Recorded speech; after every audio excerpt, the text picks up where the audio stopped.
राजनीति के किरदार।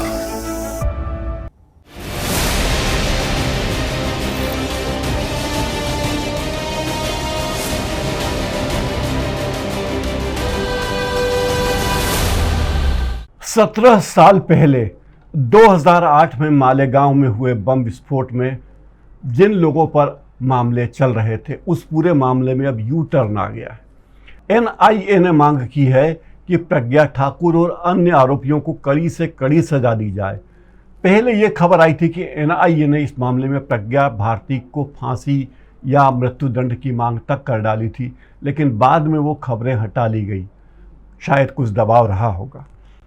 महाराष्ट्र के नासिक जिले के मालेगांव में 29 सितंबर 2008 को एक बड़ा बम धमाका हुआ था।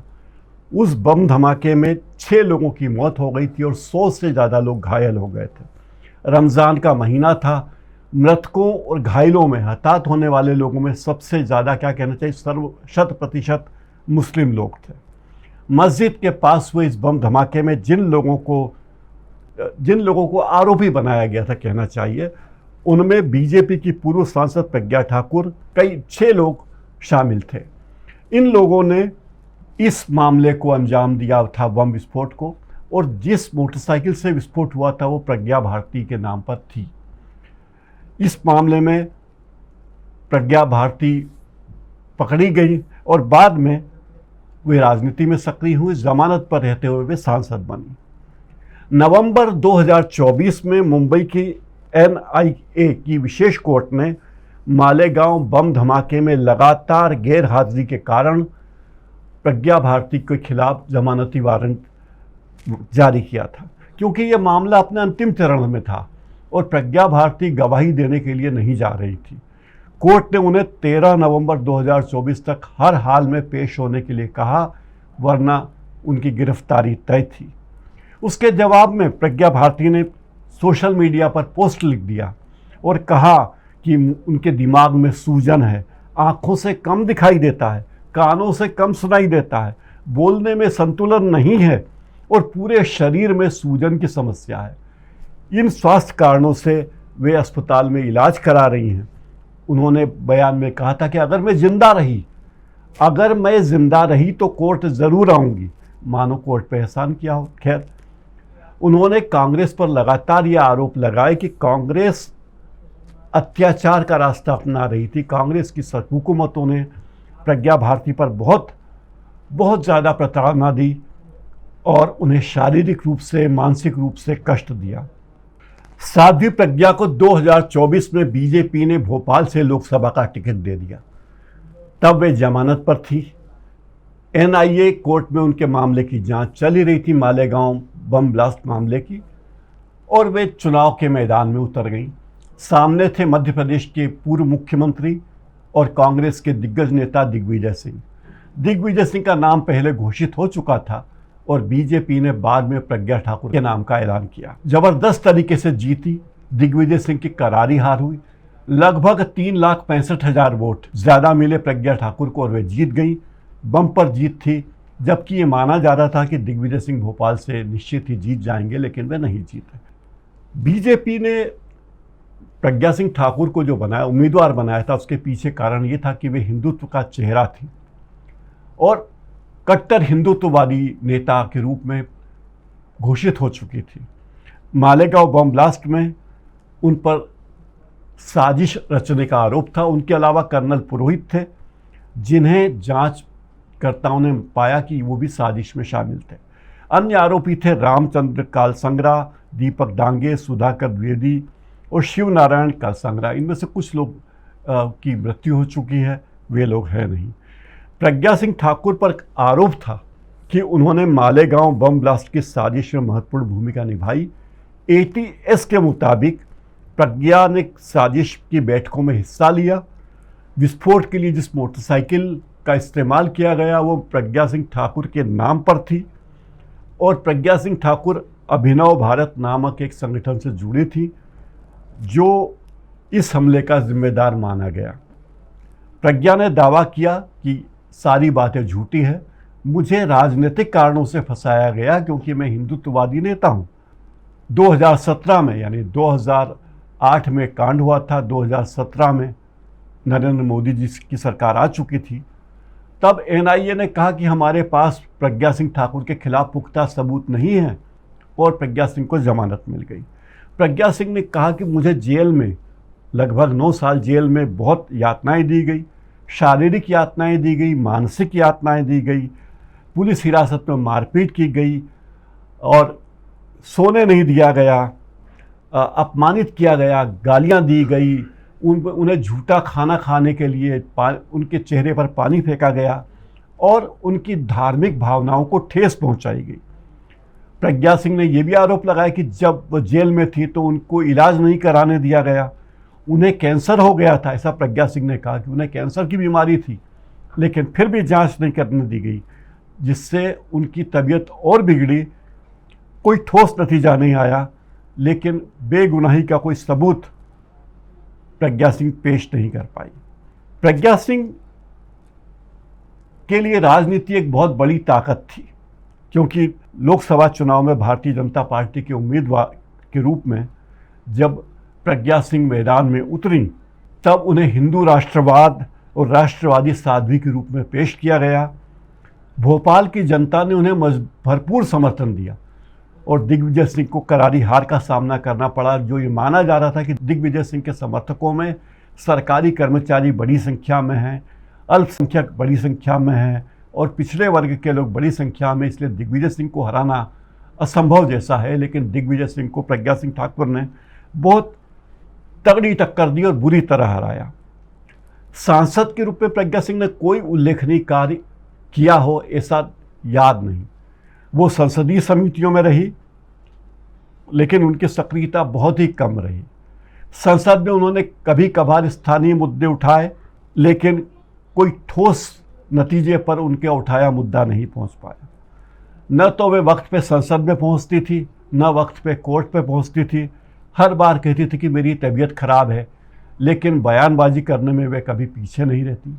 एक बार तो ऐसा मौका आया जब उन्होंने हवाई जहाज़ के एक पर्सर पर, यानी हवाई जहाज़ में जो अटेंडेंट पुरुष होते हैं, उस पर आरोप लगाया कि उसके जिसके नाम का पट्टा एक मुस्लिम का था और उसने उनको धक्का दिया, उनसे बदसलूकी की, जिसका कोई सबूत वो नहीं रख पाई, न कोई और रख पाया।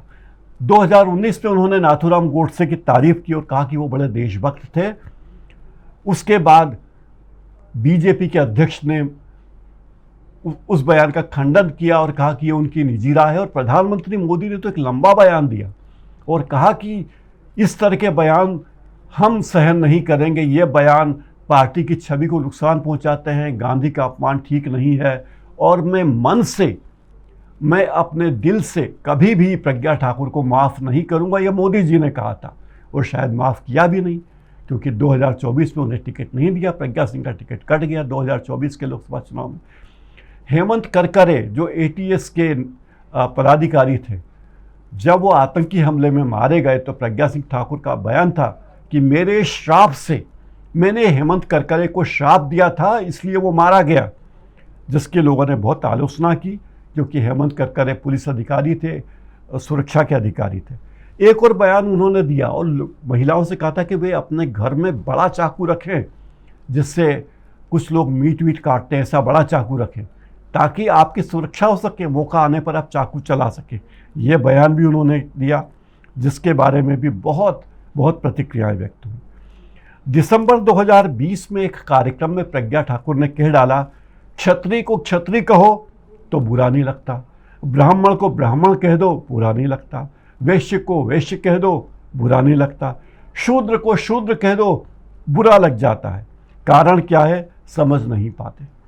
इस बयान के बाद लोगों ने कहा कि ये बयान बहुत अपमानजनक है और प्रज्ञा सिंह ठाकुर को अपनी जुबान पर लगाम रखनी चाहिए।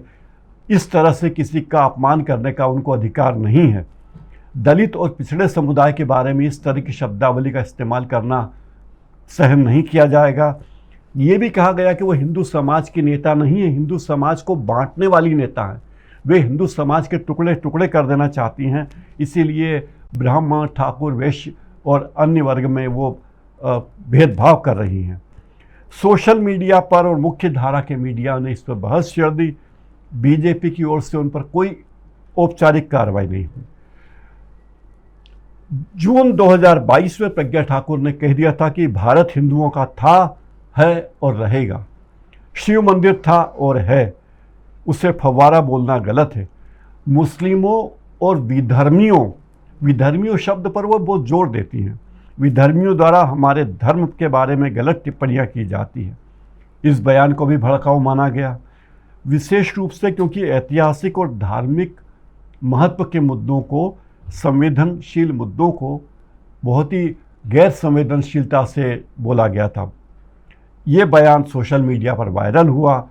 कई लोगों ने जो उन्हें हिंदुत्व के हीरो के रूप में, हिंदुत्व के नायक के या नायिका के रूप में प्रचारित करते थे, उन्हें भी पीछे हटना पड़ा। एक बार तो उन्होंने हद ही कर दी। उन्होंने क्या कहा कि देश की आज़ादी के बाद हमारे खून में गड़बड़ हो गई। भारत आज़ाद हुआ तो 1947 के बाद हमारे खून में गड़बड़ हो गई, और दिग्विजय सिंह को उन्होंने कहा था कि वो तो पिट्ठू है। उन्होंने रामचरितमानस को लेकर एक चर्चा चल रही थी जिसमें उन्होंने कहा कि भारत को स्वतंत्रता तो मिल गई, लेकिन उसके बाद बहुत सी चीज़ें बदल गई, खून भी बदल गया, डीएनए भी बदल गया, हम सब मिक्स हो गए, दिखने में सब कुछ सही लगता है लेकिन सब कुछ होता नहीं है। एक और सवाल के जवाब में उन्होंने कहा था कि मैं सनातन बोर्ड के पक्ष में हूँ, अगर वक्फ बोर्ड है तो सनातन बोर्ड क्यों नहीं। उनकी बात को भी कई लोगों ने महत्व दिया। उन्होंने कहा कि मैं सनातन के लिए जीती हूँ, सनातन के लिए मरती हूँ, सनातन ही मेरे लिए सब कुछ है। भारत एक हिंदू राष्ट्र है और हिंदू राष्ट्र बनकर रहेगा। भारत विश्व गुरु बनेगा, परम वैभव पर पहुँचेगा, ये हमारा विश्वास है, ये होकर रहेगा। पुलवामा की बरसी पर खुफिया नाकामी बताने पर दिग्विजय सिंह के बारे में भी साध्वी ने बहुत कुछ कहा। उन्होंने कहा कि मैं उस व्यक्ति के बारे में बात ही नहीं करती क्योंकि उसे कांग्रेस ने स्थायी कर रखा है। मैं तो इतना ही कहूँगी कि देश की बदनामी और देश का, सैनिकों का, इंटेलिजेंस का मनोबल कम करने का काम करते हैं वे हमेशा पिट्ठू की तरह बोलते हैं। वे पूरे कुएं में भांग घोले हुए हैं। यहाँ किसको सलाह दें। मीडिया के बारे में भी वे बहुत कुछ बोलती रही हैं और मीडिया के लोगों को भी उनके अनमोल वचन सुनने को मिलते रहे हैं। प्रज्ञा भारती एक ऐसी शख्सियत है जिनके जितने बयान संसद में हटा दिए गए उतने शायद ही किसी सांसद के हटाए गए होंगे। भोपाल के नागरिकों का मानना है कि भोपाल क्या पूरे देश की सबसे नाकारा सांसदों में अगर कोई व्यक्ति रिकॉर्ड में रहेगा, सबसे नाकारा, तो वो प्रज्ञा भारती, जिन्होंने किसी के लिए भी कोई काम नहीं किया सिवाय सांसद के रूप में सेवाएं लेने के अलावा उन्होंने कोई काम नहीं किया। इतने कड़वे वचन लोगों के उनके प्रति हैं। वे भिंड की रहने वाली हैं और भिंड के लोग साफ गोई के लिए मशहूर होते हैं, ये बात तो तय है। फिर वे ठाकुर भी हैं, अपने आप को ठाकुर भी बताती हैं। वे अविवाहित हैं, जैसे मायावती अविवाहित है, ममता बनर्जी अविवाहित है, और भी कई दूसरी नेताएं अविवाहित हैं। जयललिता अविवाहित थी, ऐसे वो भी अविवाहित हैं। लोग कहते हैं कि वो फुटबॉल और बास्केटबॉल खेलती रही हैं, लेकिन कभी उनका कोई फ़ोटो वगैरह तो आया नहीं। अब एनआईए की अदालत ने जो अपना पाला बदला है, जो एनआईए कह रहा था कि कोर्ट में सबूत रखने के लिए हमारे पास कुछ भी नहीं है, उस एनआईए ने एन मौके पे कह दिया है कि पूरे मामले में प्रज्ञा भारती दोषी है और उनको कड़ी से कड़ी सज़ा दी जानी चाहिए। मांग तो उनको मृत्युदंड तक की गई। अब यह अंतिम फैसला आने वाला है, देखते हैं कब तक ये फैसला आएगा। लेकिन प्रज्ञा भारती के बारे में आप क्या सोचते हैं, क्या जानते हैं? आपकी कोई प्रतिक्रिया तो ज़रूर हमारे कमेंट बॉक्स में लिखिए। इस चैनल को लाइक कीजिए, सब्सक्राइब कीजिए और बेल आइकन ज़रूर दबा दीजिए ताकि हमारे आने वाले कार्यक्रमों के बारे में भी आपको निरंतर सूचनाएं मिलती रह सके। बहुत बहुत धन्यवाद। ये थी किरदार शो की 9वीं कड़ी। पॉलिटिक्स वाला में राजनीति के किरदार शो को पसंद करने के लिए आपका बहुत बहुत धन्यवाद। नमस्कार।